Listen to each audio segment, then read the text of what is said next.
தமிழகத்தில் கொலை, கொள்ளை, பாலியல் குற்றங்கள் அதிகரித்து வருவதாக எதிர்க்கட்சிகள் தொடர்ந்து புகார் தெரிவித்து வருகிறார்கள். அரசியல் செல்வாக்குடன் குற்றங்கள் நடப்பதாகவும் குற்றம் சாட்டி வருகிறார்கள். இந்த நிலையில் பேருந்தில் பயணித்த பெண்ணிடம் 4 சவரன் நகையை திருடிய வழக்கில் திமுக பெண் ஊராட்சி மன்ற தலைவர் கைது செய்யப்பட்டுள்ள சம்பவம் நடந்துள்ளது. அவரின் பின்னணி அதிர்ச்சியை கிளப்புகிறது. அரசியல்வாதிகள் என்றாலே குற்ற வழக்குகள் இருப்பது சாதாரணம். அதிலும் திமுக என்றால் சொல்லவே வேண்டாம். ஊழல் முதல் போதைப் பொருட்கள் கடத்தல் வரை பல்வேறு வழக்குகளில் சம்பந்தப்பட்டிருப்பார்கள். சமீபத்தில் கூட திமுக அமைச்சர்கள் மீதான வழக்கு விவரங்கள் வெளியாகி இருந்தது. வழக்குகள் மூலம் அரசியல் தொடர்பு உருவாகி பதவியை பிடித்தவர்கள் உள்ளனர். சிலர் பதவிக்கு வந்த பிறகும் குற்றச் செயல்களில் ஈடுபடுவதை தொடர்ந்து வருகிறார்கள். இதற்கிடையில் தான் சென்னை நெற்குன்றம் பகுதியைச் சேர்ந்தவர் வரலட்சுமி. இவர் கடந்த ஜூலை மாதம் பேருந்தில் பயணம் செய்து கொண்டிருந்தார். பேருந்து கோயம்பேடு அருகே சென்ற போது அவரின் 4 சவரன் நகை திருடப்பட்டதாக அவர் கோயம்பேடு காவல் நிலையத்தில் புகார் அளித்தார். காவல்துறையினர் வழக்கு பதிவு செய்து விசாரணை மேற்கொண்டனர்.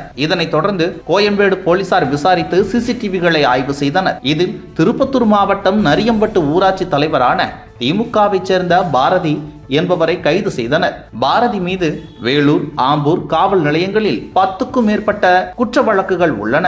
வேலூர் மாவட்டத்தில் மட்டுமே அவர் மீது 4 வழக்குகள் உள்ளன. இதற்காக சில முறை கைதும் செய்யப்பட்டுள்ளார். இதற்கிடையே காவல்துறையிடம் திமுகவை சேர்ந்த அந்த ஊராட்சி மன்ற தலைவர் பாரதி அளித்துள்ள வாக்குமூலம், நான் ஆம்பூர், வாணியம்பாடி, திருப்பத்தூர், வேலூர், கிருஷ்ணகிரி என பல இடங்களில் ஓடும் பஸ்களில் பெண்களின் கவனத்தை திசை திருப்பி நகை திருடி உள்ளேன். நல்லவள் போல குழந்தைகளுடன் பேச்சு கொடுத்து நகை பறிப்பில் ஈடுபட்டுள்ளேன். கடந்த 15 ஆண்டுகளாக திருட்டு தொழிலில் ஈடுபட்டு வருகிறேன். திருடிய நகைகளை விற்று கிடைத்த பணத்தில் சொந்த ஊரில் வணிக வளாகம் கட்டி உள்ளேன். ஊராட்சி தலைவியான பின் திருட்டு தொழிலை விட்டுவிடும்படி உறவினர்கள் கூறினர். என்னால் திருடும் பழக்கத்தை விட முடியவில்லை.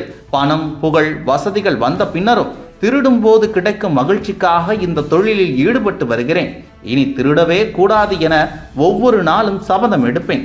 ஆனால் திருடுவதற்கு வாய்ப்பு கிடைக்கும் போதெல்லாம் நான் தோற்று விடுவேன். என் திருட்டு பழக்கத்தால் கூனி குறுகி நிற்கின்றேன். என்னை மன்னித்து விடுங்கள். இவ்வாறு அவர் வாக்குமூலம் அளித்துள்ளார். நகை திருட்டு வழக்கில் திமுக ஊராட்சி மன்ற தலைவர் கைது செய்யப்பட்டிருப்பது மட்டுமல்லாமல் 15 வருடமாக திருடி ஊராட்சி தலைவராகி வணிக வளாகம் கட்டியிருப்பது பெரும் அதிர்ச்சியை ஏற்படுத்தியுள்ளது.